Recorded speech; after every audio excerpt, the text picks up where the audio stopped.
sequência da exposição da carta de Gálatas, nós já chegaremos hoje ao final do capítulo 3, então desde o capítulo 1 nós já estamos entendendo os argumentos de Paulo quanto a esse problema, este celeuma que está na igreja da Galácia. Gálatas capítulo 3, vamos ler versículo 15 até o versículo 22. Gálatas capítulo 3, versículo 15 ao versículo 22. Paulo então vai finalizar a sua exposição sobre a lei. Diz assim a palavra do Senhor: Irmãos, falo como homem, ainda que uma aliança seja meramente humana, uma vez ratificada, ninguém a revoga ou lhe acrescenta alguma coisa. Ora, as promessas foram feitas a Abraão e ao seu descendente.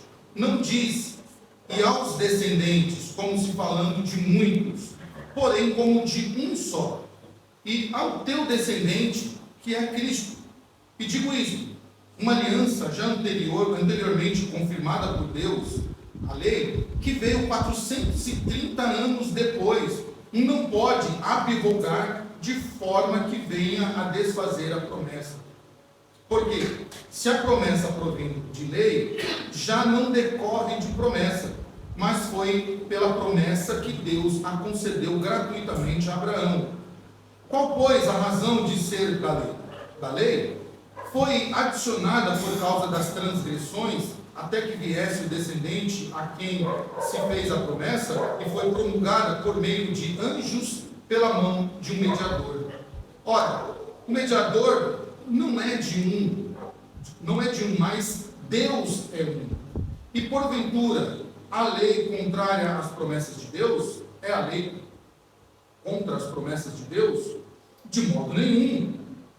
Porque se houvesse promulgada uma lei que pudesse dar vida à justiça, na verdade seria procedente de lei. Mas a Escritura encerrou tudo sobre o pecado, para que mediante a fé em Jesus Cristo fosse a promessa concedida aos que creem. Meus irmãos, então aqui o apóstolo Paulo, ele continua na sua exposição da verdade do Evangelho. Lembre-se sempre, Paulo está combatendo a ideia dos judaizantes, a ideia de que precisa se acrescentar alguma coisa ao Evangelho, precisa se adicionar algo ao Evangelho. E este algo é nada mais, nada menos do que pedaços da lei, ou trechos da lei, como circuncisão, dieta alimentar e guardar os calendários festivos. Então o apóstolo Paulo, ele continua mostrando isso desde os capítulos anteriores a qual nós lemos, que a salvação, ela é um dom gratuito de Deus, é de graça, não precisa se pagar nada, não precisa se fazer nada, porque a salvação é de graça, e isso independe de qualquer mérito humano. Paulo vem abordando isso desde o capítulo 1. Não existe mérito humano, não existe esforço humano que faça com que a salvação seja garantida por outro meio que não seja os méritos de Cristo. Agora, o apóstolo Paulo, então, ele já trouxe à cena algo forte, uma argumentação forte. Nós vimos nos versículos anteriores. Paulo trouxe quem? Abraão para a cena da história. Paulo trouxe um referencial teórico muito forte para os judeus. Lembre-se, Abraão é um nome forte porque ele é considerado o pai da fé. Ele é alguém de respeito dentro da história judaica. Então os judaizantes não teriam como negar as evidências da história de Abraão.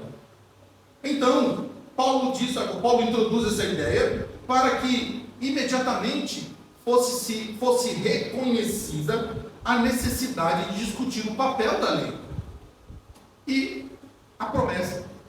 Então Paulo quer falar da promessa, e os judaizantes estão ainda querendo inserir a lei. Paulo vai dizer, uma coisa não anula a outra, mas há em ambas o quê? Uma harmonia. Há em ambas uma harmonia, que é o que Paulo vai nos trazer agora. Então, como proposição dessa perícope, desse pedaço de texto, Paulo vai nos mostrar três coisas muito interessantes aqui.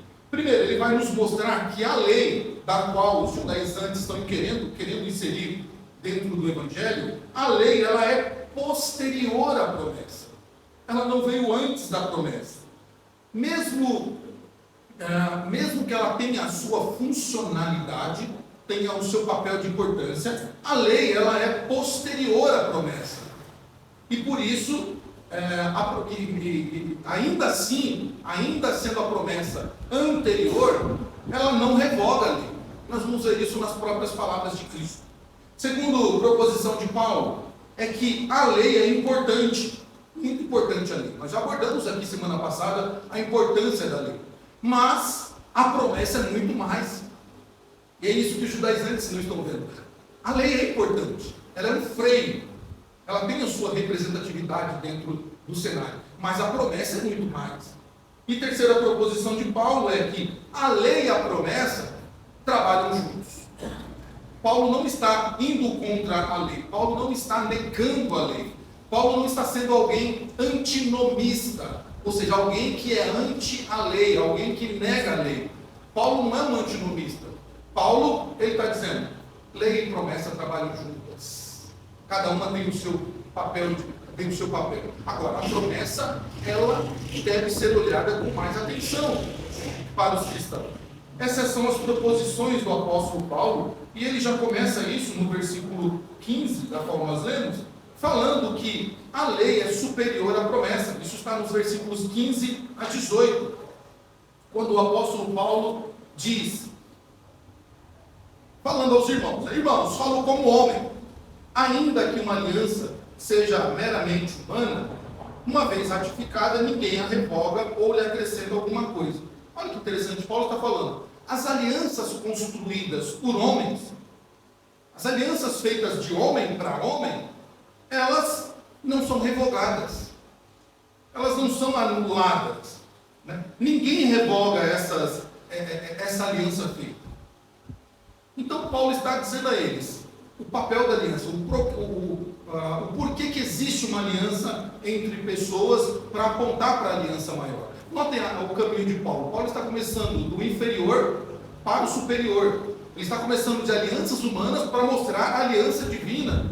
Se nós respeitamos uma aliança humana, Paulo vai dizer para eles, por que nós vamos negar a aliança superior que é a aliança divina? Então, Paulo aqui, ele descreve esse pensamento dele. Ele diz no versículo 16, né, as promessas foram feitas a Abraão e ao seu descendente. Olha que interessante o que Paulo diz aqui agora. Não diz e aos descendentes. Paulo vai dizer, houve uma aliança, né, que aponta para algo superior e aponta para algo muito mais propositivo e muito mais forte do que as alianças humanas apresentam. E ele diz, não falam de descendentes como falando de muitos, porém como de um só, e ao seu descendente. Paulo diz, quem é o descendente da qual Abraão recebe a promessa? Falando do descendente, quem é? Paulo diz, é Cristo. Paulo sabe quem é esse descendente. Então, Paulo afirma, ou reafirma, na verdade, esse conceito de que Abraão foi justificado pela fé, e, consequentemente, por causa da justificação que ele recebeu, e nós vimos isso na semana passada, os seus filhos também são justificados. Lembra? Quem são os filhos de Abraão? Os da fé. Filhos de Abraão não são aqueles de genealogia, de genética, mas são os da fé. Por quê? Abraão não é considerado o pai dos judeus por questão genética, por ter nascido só nos arraiais de Jerusalém ou de Israel. Mas ele é considerado o pai da fé. Então, quem são os filhos de Abraão? Os da fé.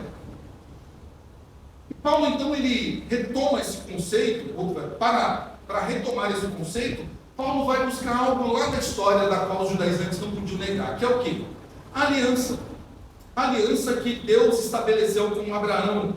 E o interesse do apóstolo Paulo aqui é muito óbvio, já no texto que nós lemos. Por quê? Primeiro, porque Abraão, como nós dissemos, é o pai da nação de Israel. Então nenhum judeu iria contra a história de Abraão, contra todo o legado de Abraão. E segundo, porque a aliança com Abraão foi estabelecida 4 séculos antes da aliança com Moisés. 430 anos antes da lei vir com Moisés, já tinha aliança com Abraão. Então eles não podiam negar isso também, não podiam ir contra a história. Então nesse ponto nós percebemos que quando os judaizantes eles falavam em obras da lei, eles estavam se referindo a coisas específicas, né? Atos 15, Concílio de Jerusalém, eles então estão discutindo de coisas específicas que haviam sido ordenadas na lei de Moisés. Lembra o conselho lá? Tudo bem, mas que vocês se abstenham da carne sufocada, do sangue, né? E eles então estão criando aspectos da lei. Não estão tratando de uma aliança no seu escopo total. O raciocínio de Paulo aqui, irmãos, é muito lógico nesses 3 primeiros versículos. Se uma aliança humana, que é inferior a uma aliança divina, ela não pode ser revogada, quanto mais uma aliança feita por Deus. Se eu trato alguma coisa com algum ser humano, se eu crio uma aliança com alguém, isso não pode ser rompido. Quanto mais aliança com Deus. E aí, nós precisamos entender o significado de aliança. O que é uma aliança? Essa palavra no original, lá no hebraico, ela é muito forte. Talvez para nós, principalmente para a nossa geração pós-moderna, nós queremos tratar isso nos nossos estudos de quinta-feira, a aliança ela não tem mais o significado que deveria ter. Uma aliança no dedo de alguém deveria significar algo. Mas hoje ela é desrespeitada, ela é ignorada e ela é menosprezada. Assim como os tratados. Nós falamos alguns domingos atrás dos acordos que eram feitos no passado, né? No fio do bigode, ou a pessoa apertava a mão e aquilo ali não precisava de caneta, papel assinado, reconhecido no cartório, com um advogado, não precisava contratar o seu Paulo para selar o pacto ali, não. A pessoa, através do fio do bigode, no aperto de mão, era a palavra que era dada. Então a aliança era feita em cima do quê? Da palavra. Fulano me deu a palavra. Fulano diz que vai fazer, então eu acredito. Isso era um pacto selado. A nossa geração, ela perdeu isso. Mas aqui no hebraico, essa palavra, no hebraico, ela tem um significado muito forte, porque ela significa cortar. Não é simplesmente aliança por aliança, é cortar. E essa aliança era um pacto de sangue, que era era soberanamente administrada por alguém soberano, por um superior. Sempre um superior se aliançava com um inferior. Todos os pactos que vocês forem ver é isso. Alguém superior se aliança com alguém inferior. Então isso era administrado através de um pacto de sangue. Só que isso envolvia o quê? Compromisso, consequências de vida e morte. O rompimento da aliança tinha consequências. O cumprimento da aliança tinha vida. O rompimento da aliança tinha morte. Então, fazer uma aliança no Antigo Testamento significa literalmente cortar algo ao meio. Por isso que nós vemos na nossa liturgia o texto de Gênesis 15, dos versículos 7 em diante, onde Deus se anuncia com Abraão e Abraão traz o que diante de Deus? Animais que são cortados ao meio, selando ali o pacto de Deus com Abraão. E esta frase, essa mesma palavra, ela aparece em vários textos do Antigo Testamento da mesma maneira. Cortar algo ao meio. Você vê isso no Pentateuco, você vê isso nos profetas menores e maiores, você vê isso nos livros históricos, está cheia dessa palavra. Todo este escopo doutrinário do Antigo Testamento contém essa ideia da aliança como sendo algo forte de cortar ao meio. Esse ritual, ele era associado com o estabelecimento de uma aliança que refletia um processo de corte. Então havia ali um pacto. A gente já viu isso em alguns filmes, quando você assiste um filme, a pessoa ia fazer um tratado, principalmente de algum compromisso, ela cortava a sua mão, cortava um pedacinho da sua mão para sangrar, e então ela apertava a mão do outro também com sangue, está dizendo assim, nós estamos selando um pacto de sangue. E a divisão do animal, como nós vimos lá em Gênesis 15, simbolizava o quê? Um penhor, uma penhora, um penhor de morte. Ou seja, eu estou selando o pacto. A morte desses animais significa um penhor. Quem infringir a aliança sofrerá os danos dela com a morte. Os animais, eles eram desmembrados, representando a maldição colocada sobre aquele que violar a aliança. Isso mostra então a seriedade que a aliança tinha, e essa aliança estabelecida por Deus trazia consequências grandes para o infrator. E a pergunta é, com quem foi feita essa aliança? E nós vemos no texto, quando se lê o texto sem entender o contexto e a história, então vai dizer que Deus está falando de Isaac. Deus está prometendo para Abraão um descendente. E esse descendente, durante todo o Antigo Testamento, o judeu não se apercebeu que este descendente, desde Gênesis 13, não é um bebê que nasceu da barriga de uma mulher. Não foi o Sete, não foi o Isaac, não foi muitos outros bebês primogênitos que nasceram, mas apontava para uma promessa futura. Note, e o texto diz, Deus não falou os descendentes, mas o descendente. Então, quem era desse descendente de Abraão? Não era Isaac, de fato, como nós sabemos pela história, mas é Cristo.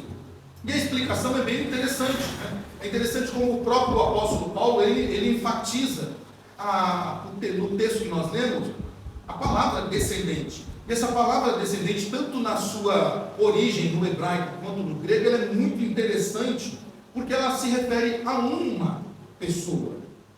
Ela se refere a uma pessoa. E a ênfase, tanto no hebraico quanto no grego, da palavra, ela aponta para semente, ou uma descendência, que é embora seja um substantivo coletivo, principalmente no livro de Gênesis, já no grego nós vemos a mesma palavra, no grego, claro, apontando, né, para uma semente que tem o mesmo significado, ou seja, um descendente, apontando para a ideia daquele que vai herdar a promessa.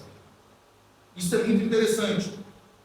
Então Paulo enfatiza que se trata de e Paulo diz quem é esse descendente: Cristo, para que não houvesse distorção, para que ninguém distorcesse o que estava na história. Por isso que Paulo traz à tona toda a história da aliança.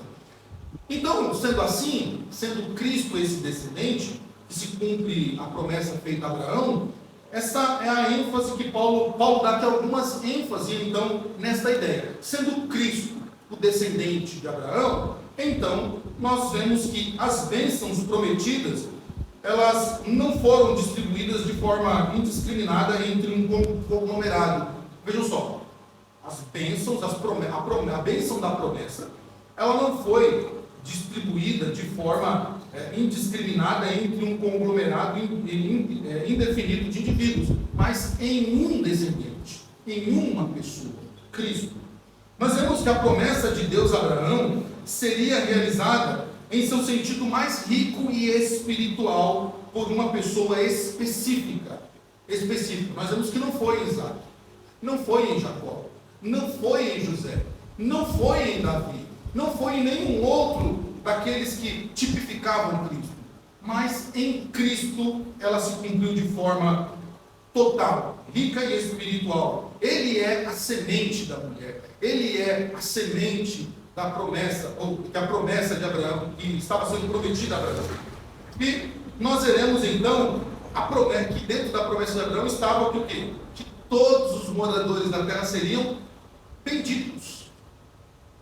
Então todos aqueles, somente aqueles que estão em Cristo, herdarão a promessa. Essa é a ideia do apóstolo Paulo, mostrando isso aos judaizantes. E o Dr. Heber Campos, ele pensa sobre isso, ele nos ajuda a pensar, né? Não que ele seja maior aqui, mas ele só nos ajuda a pensar sobre este tratado da aliança.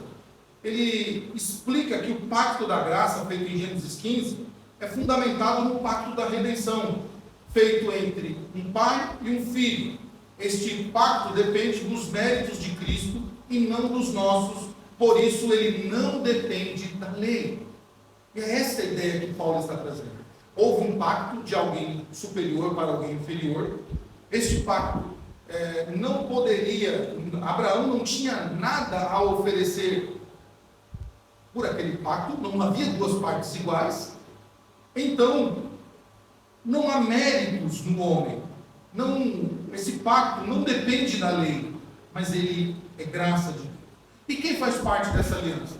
Paulo está dizendo aos judeus: são todos os que creem em Jesus. Todos os que creem em Jesus estão dentro deste pacto, que resultou na promessa que se cumpre em Cristo. Então, uma explicação rápida. Deus fez uma promessa, e o que foi necessário para Abraão herdar essa promessa? Nós vimos semana passada. Crer. O que Abraão precisava para se cumprir? Qual o papel de Abraão nessa aliança com Deus? Só crer. Era isso que Abraão tinha que oferecer. Crer. Então, e olha que interessante que Paulo usa uma palavra aqui também que vai nos ajudar a entender. A palavra conceder, né? Paulo diz que Deus concedeu a Abraão. E este conceder, ou seja, a palavra no original aponta para um presente gratuito.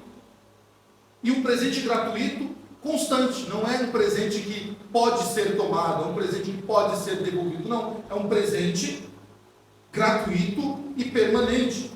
Deus não retrocede em sua promessa, é isso que Paulo está dizendo para os judeus.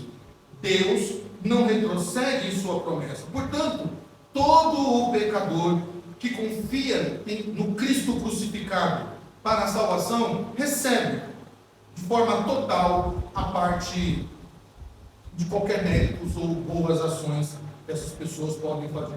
Assim, herdamos a promessa de Deus se nós cremos na promessa que Deus fez a Abraão. Mas não podemos esquecer, irmãos, que dentro dessa aliança pactual há as consequências das partes envolvidas. E essas consequências da parte envolvida era: violou, você vai ser penalizado. Cumpriu, você será abençoado. E por causa da violação da aliança das obras, os homens foram condenados a morrer. Eu quero ler com vocês, isso é muito interessante, porque a nossa confissão de fé de Westminster, que é onde está a nossa teologia, nós já temos tratado isso na Escola Bíblica Dominical, olha o que ela diz sobre o pacto da graça. Na página 40 do nosso livro, no capítulo 7, onde ela vai falar do pacto de Deus com o ser humano, primeiro ela fala do pacto das obras, dizendo: o primeiro pacto feito com o homem era um pacto de obras. Nesse pacto foi a vida prometida a Adão, e nele a sua posteridade, sobre a condição de perfeita obediência pessoal.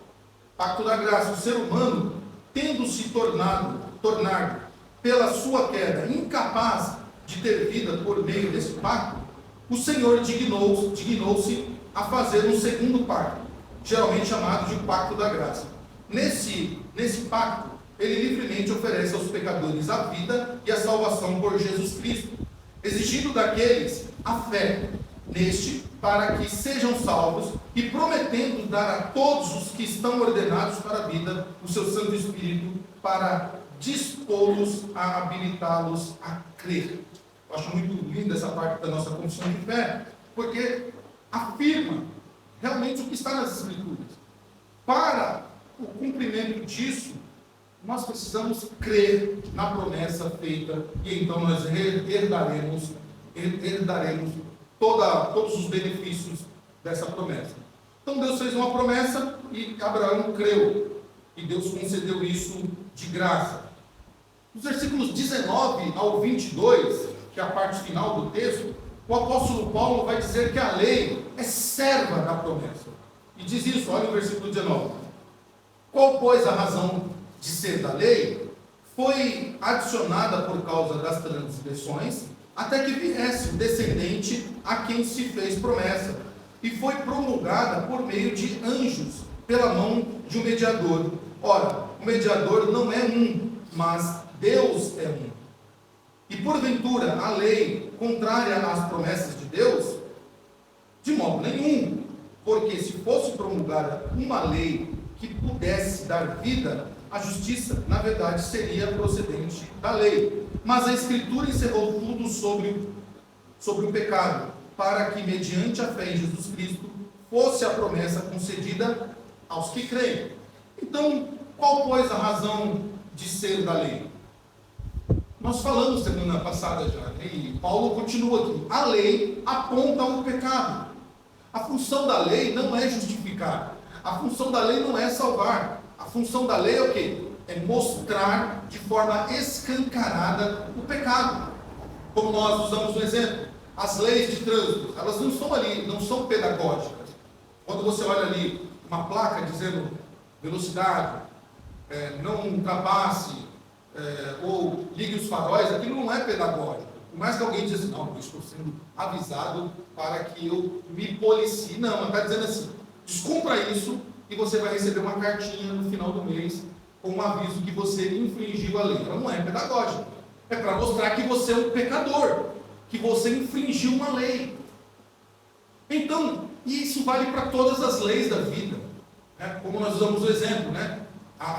O pai, a mãe pedagógico, né? Filho, você vai apanhar porque eu amo muito você para que você não faça mais bagunça. Fake news, não é verdade, né? Você vai apanhar porque você infringiu uma lei, porque você me desrespeitou o seu pai, ou porque você fez algo que não era para fazer.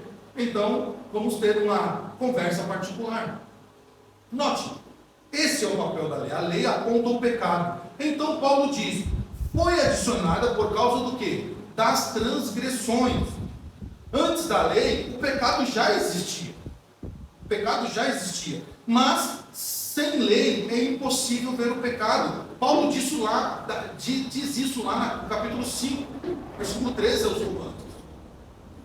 Sem a lei, né? Sem a lei, é impossível ver o pecado. Imaginem, né, hipoteticamente, um mundo sem lei. Eu acho que alguns anos atrás, se não me falha a memória, nós tivemos aquele momento da greve das polícias federais, civis e militares. Acho que os mais graves aqui no Brasil foi Pernambuco e Espírito Santo, onde não tinha polícia na rua. Vocês lembram como que era? Era uma pandemia, um negócio louco, assim, não tinha regras. As pessoas botaram para fora o quê? Todos os seus demônios, todos os seus males para fora. Elas passaram então a fazer torpezas, começaram a cometer crimes. Pessoas que não tinham históricos policiais. Isso que é o mais grave. Nós estamos falando de bandidos que estão acostumados a cometer crime. As reportagens que davam lá era que pessoas que não tinham ficha policial, elas cometeram crimes. Porque não tinha polícia para prender. Não tinha mais um fator da lei que impedisse ela de cometer assaltar uma loja, pegar algo indevidamente. Então, por que existe a polícia? Para mostrar que o homem, que o ser humano, ele tem potencialidade para roubar alguma coisa. A lei, Paulo diz, ela veio para escancarar o pecado, porque o pecado sempre existiu. O pecado sempre existiu, mas a lei veio para apontar e mostrar o pecado. Então ela é necessária.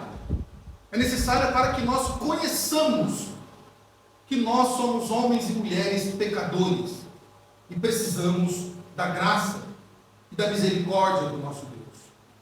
Pela lei, o homem pode ver o caráter real do pecado. O homem pode ver os malefícios do pecado. O homem pode ver como é doloroso. Eu acho que a expressão máxima disso nas Escrituras, para mim, é Davi. Quando Davi peca contra o Senhor, então ele sente os seus ossos se quebrarem. Ele sente o seu corpo se desfalecer. Davi perde a alegria da vida. Davi perde o calor da alegria da vida no seu coração. Davi, ele chora amargamente diante do pecado cometido. E Davi então viu que ele, apesar de rei, ele era um homem em potencialidade máxima para pecar, até mesmo pecados que ele não havia cometido. A lei não tem poder para refrear transgressões. Por isso, aqueles que estão debaixo da lei, essa é a intenção de Paulo, mostrar que aqueles que estão debaixo da lei estão debaixo de maldição. Mas os que estão em Cristo não estão debaixo da maldição da lei. Cristo cumpriu a lei e todos os direitos que adquiriu são dados a todos aqueles que creem nele. O próprio Senhor Jesus disse que Ele não veio para anular a lei, mas veio para cumpri-la. E cumprindo a lei, então nós, os que cremos, adquirimos todos os benefícios e somos livres da maldição da lei. Paulo continua no versículo 22, ele diz que a Escritura encerrou tudo debaixo do pecado, ainda apontando para a questão da lei apontar para o pecado. Paulo aqui ele pinta imagine um quadro. Paulo está pintando um quadro diante dos judaizantes, um quadro de prisão. As grandes celas dessa prisão são o pecado. E estas celas mantêm o quê? Os pecadores confinados.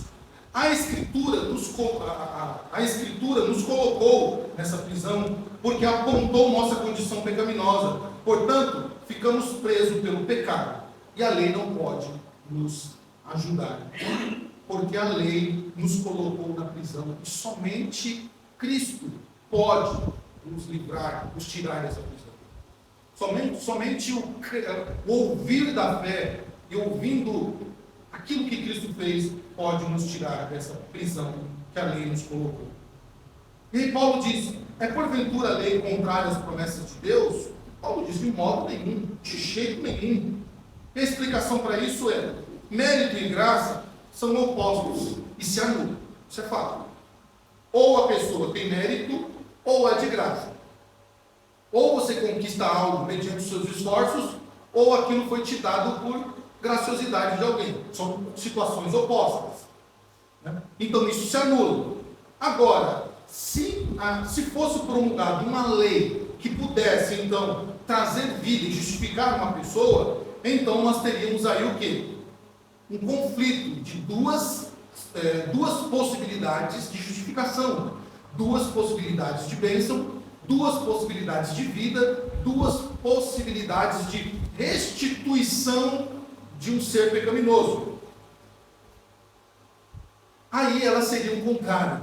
Mas a partícula C que Paulo usa aqui, ele usa de forma muito interessante para apontar, né? Ele usa essa partícula C para mostrar, né, e fazer uma suposição, né? Como se eu dissesse assim, lembra a história de Jó lá? Senhor, se por um acaso houver em Sodoma 50 justos, 40 justos, 30 justos, 20, o Senhor então não vai destruir? Se por suposição houver justos lá, o Senhor não destruirá? Eu disse, não, se estiver lá, não destrua.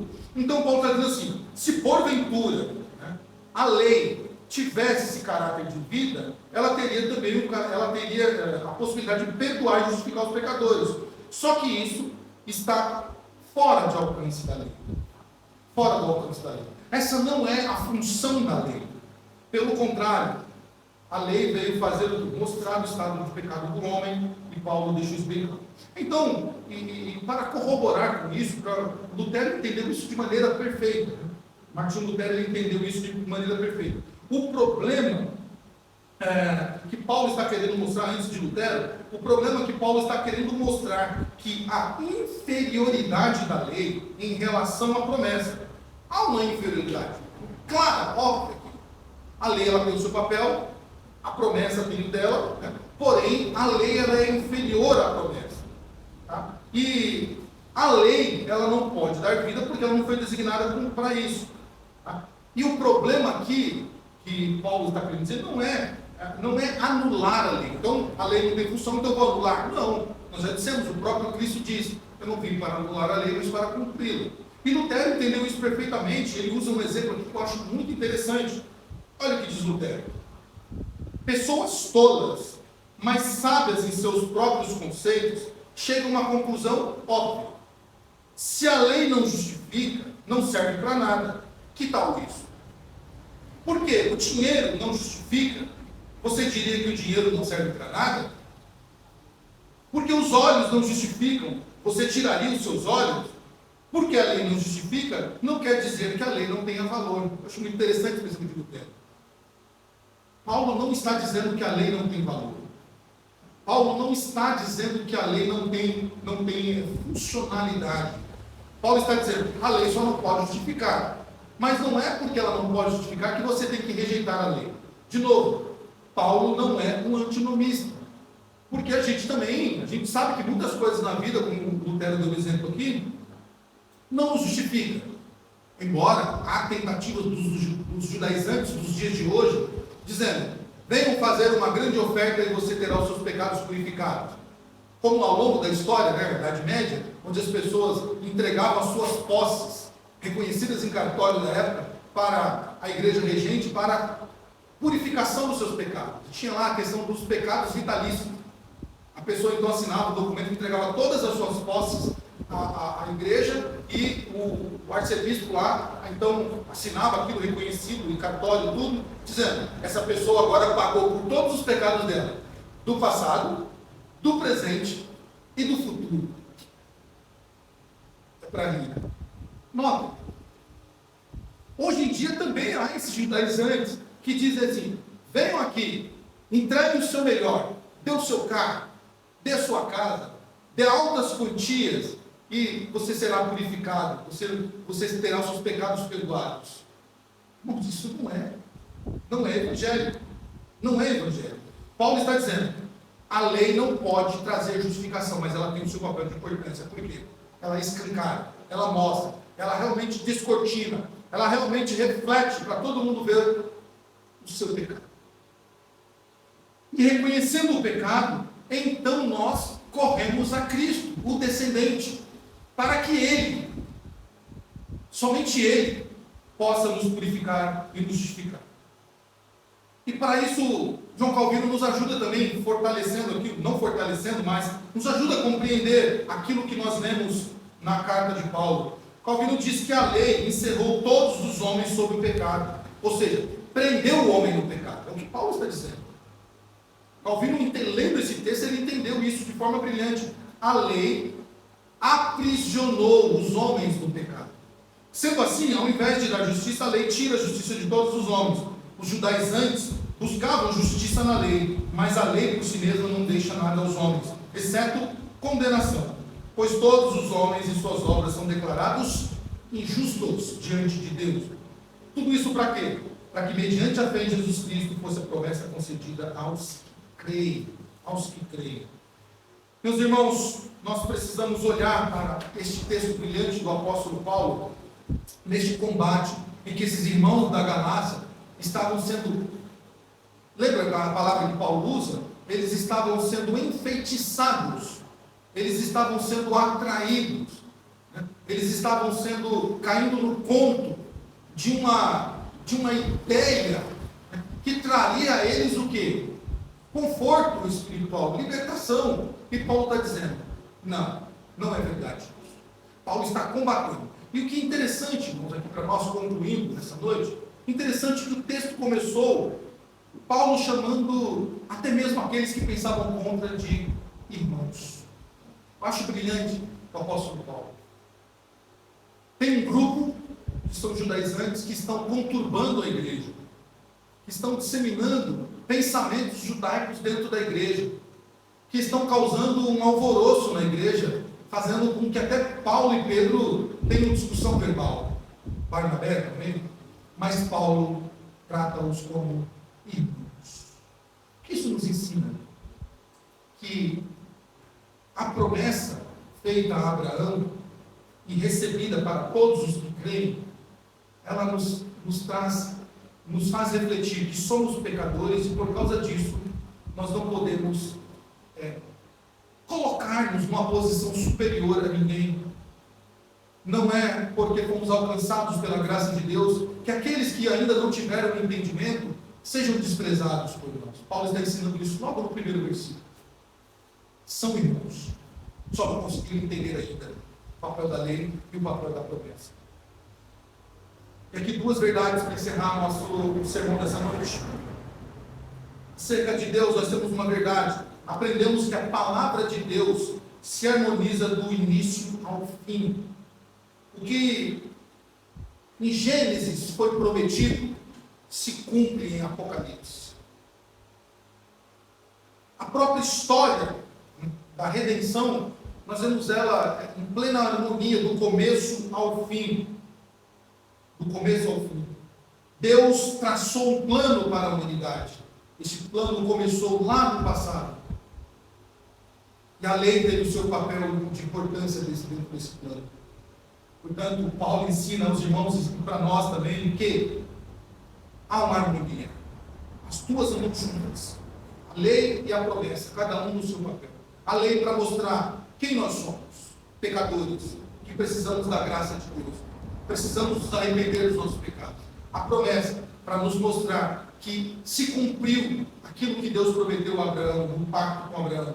O descendente veio, e esse descendente cumpriu a lei, e esse descendente, ele é capaz, e só ele pode me redimir dos meus pecados. E por causa desse descendente, então agora eu só tenho uma coisa a fazer: crer, para que eu possa usufruir então das benéficos, das bênçãos, melhor dizendo, estabelecidas na promessa com Abraão. Aplicando isso para a nossa vida, o que nós devemos fazer então diante dessas verdades? Entender o papel da lei e o papel da promessa, entendendo que se a lei serve à promessa, se a lei é uma espécie de um tutor, é um tutor que está guardando algo maior, como Paulo diz, então nós devemos agradecer a Deus por ela e devemos buscar obediência, pois ela nos faz ver o mal que habita em nós e nos faz ansiar pela promessa feita pelo Senhor Deus. Que Deus nos ajude, meus irmãos, que o Senhor nos faça entender isso e, entendendo, nos faça praticar, para que possamos ser homens e mulheres tementes ao Senhor, sabendo que somos propensos a pecar, mas por outro lado, a graça bendita de Jesus nos restaurou, nos purificou, e agora então nós somos aqueles que são chamados os da fé, os que creem no Cristo crucificado, ressurreto, para a glória de Deus.